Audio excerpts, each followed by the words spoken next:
Hello everyone and welcome to Sinful Gaming. I hope you're all doing well, I hope you're all staying safe, and most of all, I hope you're all fighting that war against the grey. Today's video, we are going to start collecting Warhammer 40,000, and today we're going to take a look at the Space Marines Vanguard Task Force. Now, in this video, we're going to go through the contents of this particular box set, talk a little bit about all the units that come inside this, before having a look at some other units we can use to expand upon this initial box set. We'll then finally finish off the video with a little sample army list of 1,000 points for you to use, hopefully as some inspiration for starting your own force of the Space Marines using this particular box set. And so, to begin with, first of all, let's talk a little bit about all the units. All the models inside this box set are equipped with what's called Phobos armor. This is the sort of light Space Marine armor we have, generally applied to a lot of scout units. So we have a lot of infiltrators, a lot of stealth rules, a lot of sort of different sort of supporting units that all work nicely in tandem, but it's not maybe a straight up fighting force like some of the other Space Marine forces can be, where they're just really big punchy. Now, we do have a lieutenant in Phobos armor where he provides devastating wounds for a unit he can join. Now, we do have the infiltrators he can join in this particular box set, but he can also join Reavers and Incursors. Other than that, we have his mastercrafted sculpted bolt carbine, which is a nice 2+ to hit weapon there. And we've also got a couple of cool abilities for tactical precision, as mentioned, can provide lethal hits for the unit he joins, but shoot and fade, where he can actually move after he's made a shot in the shooting phase, so long as he's not in engagement range of any enemy units. We then have joining him our infiltrator squad. Now, this squad here, and indeed all the models in this box set, are equipped as you see pictured here. They are sort of a easy to build-ish kit, so they will have all the options you see here.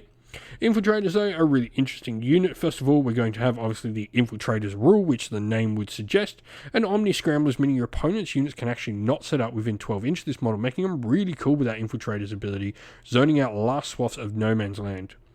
War gear ability wise, they have both the Helix Gauntlet and Infiltrated Comms Array. This can provide them with a field and pain 6+ for the former, and the latter allows you to potentially refund some command points on them for a 5+ each time a stratagem is used on them.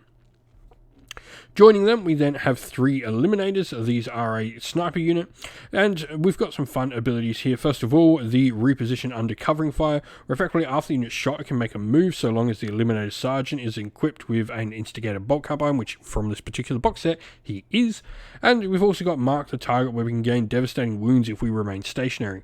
This gives them some really nice utility options, can give some different options depending whether they've moved, they've not moved, but also allows you to potentially set up for those devastating wound shots as well. Range weapon wise, the models in this box set are equipped with the bolt sniper rifles for the 2 that don't have the Instigator Bolt Carbine, but all their weapons regardless will have precision, which is really great for hunting down enemy characters. The last squad we have in here is a jump pack unit called the Suppressors, and they actually have heavy weapons, which is super fun. They have accelerator autocannons, which are a 48-inch range heavy 3 weapon with 4+ to hit, strength 8, -1 AP, and damage 2. Ability wise, we have Deep Strike for them, and we've also got Suppression Fire, where in your shooting phase after this unit's shot, you select an enemy unit that's been hit by one or more attacks from their accelerator autocannons, and until your next turn, or while this unit is on the battlefield, the enemy unit is suppressed, and they subtract 1 from their hit rolls. Today's video is brought to you by Gap Games, a fantastic retailer in Australia for a variety of different miniature war games. If you'd like to help support the channel, we have an affiliate link where by clicking on and purchasing, you'll help support the channel, but you'll also help support Gap Games, which is a fantastic servant to the community. And so, where to go next for our force? For me, I think another character to bring into this particular force is the Librarian in Phobos armor. So first of all, this is going to allow the model when it's in Phobos armor to join a bunch of our Phobos units, be that Eliminators, Incursors, Infiltrators, or Reaver squads. So we have 2 of them with the Eliminators and Infiltrators in the initial box set there. Other than that, we have some cool abilities. We've got Infiltrators on a Psychic, which is pretty fun. Psychic Hood means we'll have a 4+ feel no pain against any wounds caused by psychic attacks, and the Shrouding Psychic Power gives us the ability, while this model is leading a unit, models in that unit have the stealth ability, and they cannot be targeted by ranged attacks unless the attacking model is within 12 inch. This can be really powerful for keeping our Eliminator safe in the backfield. Now joining them, we then have a vehicle here which actually supports our units really nicely. This is the Invicta Tactical Warsuit, probably one of my favourite models from the entire Space Marine range if I'm honest. Its big ability here, combat support, when an opponent's shooting phase is taking place and one of your Phobos infantry units within 6 inches of this model is targeted by an attack, you can actually use this model to shoot back in your opponent's phase, which is super fun. For a vehicle, it's also got Scout's 8-inch, and it can have a variety of different ranged weapons on it as well, from its Incendium cannon there as well to some other fun weaponry as well. Now, we then have the Reaver Squad. I think these are a really good unit in the current season. Battleshock is a massive thing, and they have abilities that play around with them.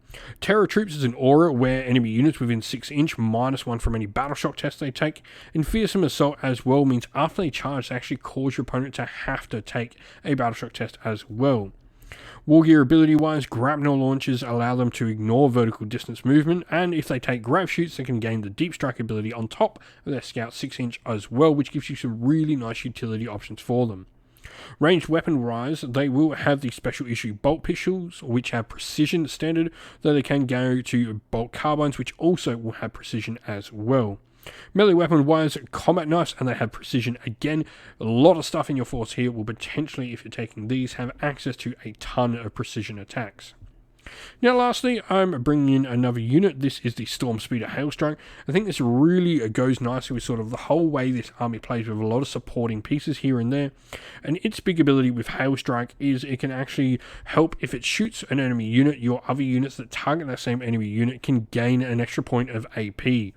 On top of that, it has Deep Strike as well, and those ranged weapons for it has a Fragstorm Grenade Launcher for a blast weapon, Onslaught Gatling Cannon with devastating wounds, and a Twin Iron Hail Heavy Stubber Rapid Fire 3 with 3 base shots there, so 6 shots at half range, 3+ to hit, strength 4, no AP, damage 1, but it is twin linked. And so here we have our sample armor list. 1,000 points here for our force, and then we've gone for taking our Librarian in Phobos armor and the Lieutenant in Phobos armor as our 2 characters for the force. Lieutenant will be our Warlord, and as he's more likely to probably see some combat, we've gone for the enhancement on this model, and what that enhancement is going to be is the Artificer armor enhancement. This gives him a armor save of 2+ and a Feel No Pain 5+. Now we then have our Eliminator squad in there, the Infiltrator squad, and our Suppressor squad, all the standard sort of loadouts you saw on the initial box set. But then on top of this, we also have a Invicta Tactical Warsuit with Incendium Cannon. We then got a Reaver squad of 10 models and a Storm Speeder Hailstrike rounding out our force here as well, giving us some really interesting units to play around with. For me, I think the Librarian goes into the Eliminator squad, really protecting them in the backfield, and then we have, you know, that nice middle sort of force where we can have things like our Storm Speeder Hailstrike coming from Deep Strike, same with the Suppressors. We also have the Reavers and Infiltrators able to infiltrate. The Invicta Tactical Warsuit can start right in the front of our deployment zone and use its Scout to move up and support some of our other units as well. It's a really fun force. I think the Lieutenant in Phobos armor, for me, he probably goes in the Infiltrators or the Reaver squad. I think the Reaver squad is really interesting with all the precision on every weapon they have. Is a really nice little combo to have. But if you've got some ideas on how to expand upon this initial box set, let us know your thoughts down in the comments below. And so that is the end of the video. We hope you all enjoyed it. If you did, please don't forget to leave a like, comment, share, and subscribe to the channel. If you'd like to come chat more with me and other members of our great little community we have here at Sinful Gaming, we have a Discord server, which is linked down in the video's description. Also linked down in the video's description are the best ways to help support the channel, be that via Patreon or YouTube members, or by grabbing yourself some merch, whether that's stickers, t-shirt, mugs, or anything from our Teespring store as well, or by using our affiliate links, which are also linked down in the description as well, that go a long way to helping support the channel. As a special thank you to all our Patreons and YouTube members, we'd like to give you all a shout out. So thank you to Andy C, Grimskull, Colorblind Magic, Iron Grinch, Benjamin Swallows, James Cater, Mark Harvey, Domir, Average Wargamer, JJ Austrian, Cure Dynamic, Andrew Bowen, Alderin Shot First, Kendi Lull, Soren, Green Roots Gaming, Ronya, Lock Lorick, The Johnny 84, Broken Chef, Ariana Edwards, Monty Stabletop Terrain, James Tillman, Disco, John Castle, and Gargamel 196. Thank you all so much for helping support the channel. It means the absolute world to us. Please Do not forget to like, comment, share, and subscribe. Once again, everyone, stay safe, stay well, and most of all, keep fighting that war against the grey. Ciao for now.